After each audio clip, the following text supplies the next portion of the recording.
उस रात कोई शोर नहीं हुआ, कोई झगड़ा नहीं हुआ और किसी ने किसी को भागते हुए नहीं देखा। लेकिन जब सुबह की शिफ्ट आई तो गेट खुला हुआ था, कुर्सी खाली थी और नाइट ड्यूटी पर तैनात गार्ड कहीं नहीं था। जैसे वो अपनी जगह से उठा ही नहीं, बल्कि जैसे वो कभी वहां था ही नहीं। इस कहानी में कोई गोश्त दिखाई नहीं देगा, कोई ड्रामेटिक रिवील नहीं होगा और कोई पक्का जवाब भी नहीं मिलेगा। लेकिन जैसे जैसे हम उस रात की ड्यूटी को समझेंगे, आप देखेंगे कि कैसे कुछ सवाल अपने आप डरावने बन जाते हैं बिना किसी आवाज के। यह एक नया कमर्शियल कॉम्प्लेक्स था, मॉडर्न कंस्ट्रक्शन, साफ सुथरा परिसर, सीसीटीवी कवरेज, एक्सेस कार्ड्स और रजिस्टर सिस्टम के साथ। दिन में यहां ऑफिसेस चलते थे, डिलीवरीज होती थीं और गार्ड्स की ड्यूटी बिल्कुल नॉर्मल मानी जाती थी।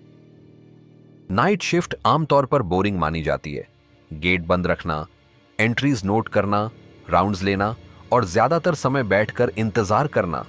यही वजह है कि गार्ड उस रात भी रूटीन के हिसाब से आया, रजिस्टर में साइन किया और अपनी कुर्सी पर बैठ गया। लेकिन रजिस्टर में एक बात अजीब थी, एंट्री तो थी, एग्जिट नहीं। और जो समय लिखा था वो आधी रात के बाद का था। उसके बाद न कोई सिग्नेचर, न कोई रिमार्क, बस खाली लाइन, जैसे किसी ने लिखना शुरू किया हो और फिर रुक गया हो। सुबह जब सुपरवाइजर पहुंचा तो सबसे पहले नजर पड़ी उस कुर्सी पर जहां गार्ड हर रोज बैठता था। पानी की बोतल वहीं थी, टॉर्च वहीं रखी थी और मोबाइल चार्जिंग में लगा हुआ था, लेकिन गार्ड वहां नहीं था। सबसे ऑब्वियस सवाल था, सीसीटीवी क्या दिखाता है? लेकिन फुटेज में गार्ड की आखिरी एक्टिविटी रूटीन जैसी ही थी, राउंड्स, गेट चेक और फिर कैमरा फ्रेम में उसकी कुर्सी। उसके बाद घंटों तक वही स्टैटिक दृश्य। किसी कैमरा में वो जाता हुआ नहीं दिखा, किसी कैमरा में वो लौटता हुआ नहीं दिखा। जैसे उस रात कैमरा और इंसान दोनों ने एक ही जगह पर देखना बंद कर दिया हो। और यही गैप सबसे ज्यादा अनसेटलिंग था।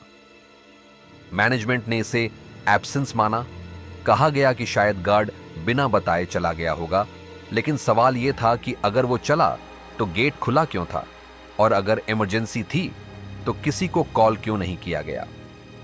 इसके बाद नाइट शिफ्ट लेने वाले गार्ड्स बदलने लगे। कोई सीधे मना नहीं करता था, लेकिन रिक्वेस्ट्स आती थीं, शिफ्ट चेंज, अर्ली रिलीफ या सिर्फ आज नहीं। और धीरे धीरे यह पैटर्न बन गया। रात के समय कॉम्प्लेक्स पहले से ज्यादा शांत लगने लगा। फुटस्टेप्स ज्यादा तेज सुनाई देने लगे और हर आवाज का मतलब ढूंढा जाने लगा। जैसे जगह वही थी, लेकिन उसे देखने का तरीका बदल गया था।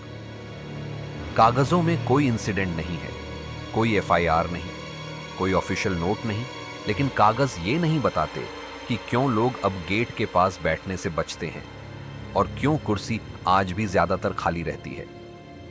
सबसे डरावना सवाल कभी पूछा ही नहीं गया। अगर वो गार्ड अपनी मर्जी से नहीं गया और अगर उसे कुछ हुआ तो वो कुछ क्या था और क्यों किसी को उसकी आवाज सुनाई नहीं दी। कभी कभी डर किसी घटना से नहीं आता, डर उस जगह से आता है जहां घटना हो सकती थी। और शायद इसी वजह से आज भी उस गेट पर रात की ड्यूटी लेने से पहले लोग 2 सेकंड रुकते हैं। उस रात के बाद वो गार्ड कभी वापस नहीं आया और शायद यही वजह है कि कुछ कहानियां पूरी नहीं होती, क्योंकि उनके जवाब नहीं, सिर्फ खाली कुर्सियां रह जाती हैं। मिलते हैं अगले किस्से में।